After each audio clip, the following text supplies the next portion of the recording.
Depuis 40 ans, la dette ne cesse de se creuser et nous sommes tous concernés. La dette en sommeil n'épargne pas non plus les sportifs. Je suis le docteur Aurélie Sicot, rhumatologue et médecin du sport, et je vais aborder la contre-performance de la dette en sommeil chez les sportifs. Nous dormons un tiers de notre vie. Notre besoin en sommeil est important, 7 à 9 heures par nuit. Les adolescents, les enfants doivent dormir plus. Et pourtant, ce temps de sommeil ne cesse de baisser, 6h42 en moyenne en 2019. Ce qui nous fait une dette en sommeil d'1 heure par jour, d'1 nuit par semaine, d'1 mois et demi par an et une dette de 5 ans en 40 ans de vie active. C'est énorme. Les sportifs ne sont pas épargnés par les troubles du sommeil, avec 25% des sportifs dorment moins de 7 heures par nuit. Et il est estimé, selon les études, entre 20 et 50% des sportifs ont des troubles du sommeil, et ceci c'est variable selon le type de sport. Les nageurs vont être concernés à hauteur de 40 à 60% par des troubles du sommeil. Le foot féminin, 30% de troubles du sommeil. Les rugbyman, environ 25% de troubles du sommeil. Et la perte de sommeil va connaître un pic la veille et le lendemain de la compétition. Qu'est-ce que le sommeil ?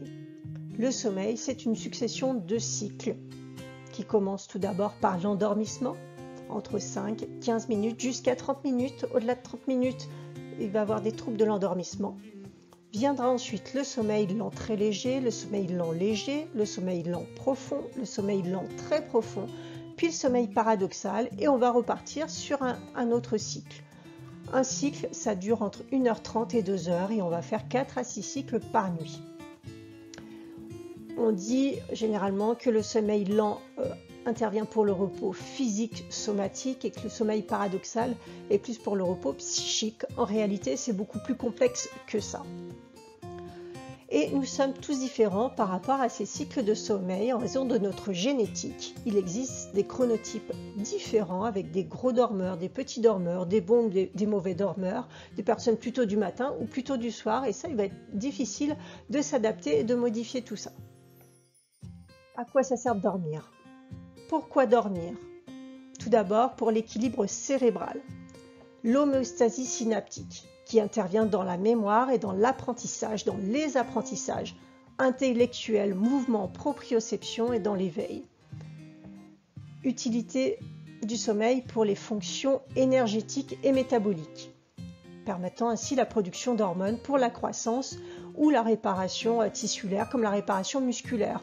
On produit la nuit des hormones comme l'hormone de croissance, la testostérone, du cortisol, la mélatonine, la prolactine. Le sommeil intervient aussi au niveau immuno-inflammatoire. Il permet la production de substances anti-inflammatoires la nuit et un arrêt de production de cytokines pro-inflammatoires. Il élimine aussi les toxines par le système glymphatique qui correspond au système d'évacuation des déchets du système nerveux central. Et on peut évacuer les espèces réactives de l'oxygène par exemple et tout un tas de toxines. Et dormir, c'est mettre au repos l'organisme. Il ne s'agit pas que de quantité de sommeil, mais la qualité du sommeil est importante et on peut l'évaluer tout simplement par l'agenda de sommeil. On fait un agenda, on va noter sur plusieurs nuits l'heure d'endormissement, l'heure de réveil, s'il y a eu des événements la nuit, comment on s'est senti le matin au réveil ou dans la journée, est-ce qu'il y a eu des périodes de somnolence, de sieste. On va noter sur quelques jours tous ces événements. Il existe aussi des outils connectés, ils sont de plus en plus nombreux, des montres, des t-shirts, des bandeaux, tout un tas d'objets, de capteurs. Toujours vérifier la conformité, la validité, les études qui ont été faites avec ces objets connectés, ces logiciels, avant d'investir.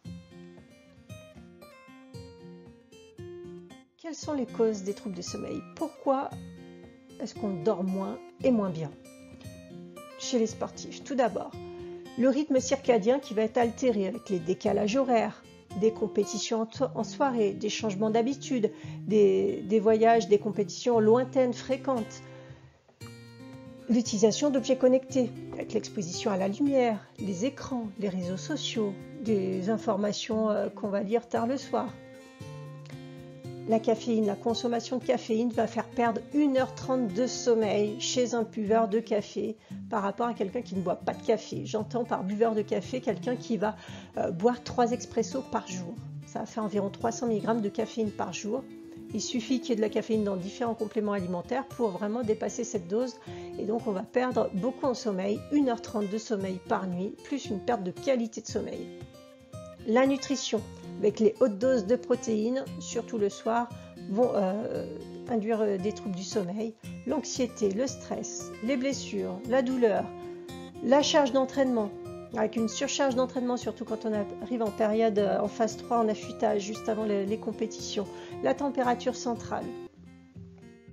Et les conséquences de la dette en sommeil vont se faire sentir au niveau déjà des fonctions cérébrales, des performances cognitives, au niveau du système énergétique, des réponses endocriniennes et au niveau de l'immunité et du risque d'infection. Et tous ces troubles-là additionnés vont induire une baisse de la performance sportive. Les effets sont insidieux, ce sont surtout des effets des fonctions supérieures, des fonctions cognitives, avec une augmentation du temps de réaction, une baisse de l'attention sélective, une baisse du maintien de l'attention, une baisse de l'éveil, une baisse de la prise de décision, une augmentation de la perception de l'effort et une modification de l'humeur, associée à une baisse de la souplesse, de l'équilibre, de la proprioception. Donc tout ça va conduire à une baisse de la performance physique et une augmentation du risque de blessure. Il existe une relation linéaire, comme on le voit dans cette étude, entre le manque de sommeil et les blessures quand on dort moins de 8 heures par nuit.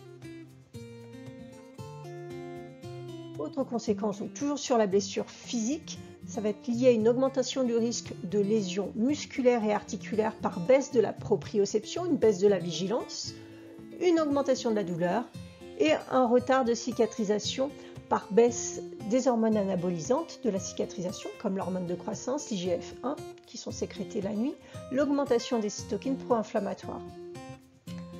Et un risque, une vulnérabilité vis-à-vis des infections ORL comme les angines, les otites, les infections pulmonaires, les bronchites, etc.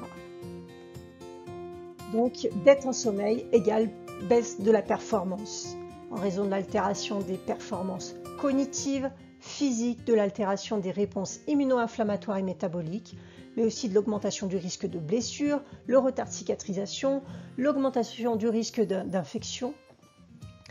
Comment corriger naturellement les troubles du sommeil? Nutrition, micronutrition, adaptation du mode de vie sont-ils des pistes à explorer? Je vous explique tout ça dans le prochain épisode.